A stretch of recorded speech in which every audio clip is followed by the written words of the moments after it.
नहीं चाहिए, जा तू जा। रातों में निकलते हैं चूहे, जिद्दी चूहे।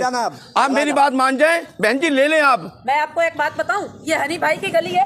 अगर हनी भाई ने शोर सुन लिया ना, तेरे को जूतों से मारेगा। अरे भाई ये देखो पूरा थैला मेरा आधा खाली हो गया। जा हनी भाई से मालूम कर, उसके पास चूहे होंगे, हमारे पास नहीं है। जा देखो बहुत अच्छे ये दवाई है, शोहर को सताने वाले नहीं है ना यार, जा निकल यहाँ से यार। अच्छा तुम नहीं ले रहे हो, आवाज भी ना लगाऊं क्या? आवाज नहीं लगाते, तुम नहीं लेने ना लो। उधर हनी भाई से जाके मालूम करूँ। हमारी गली में शोर नहीं होना चाहिए।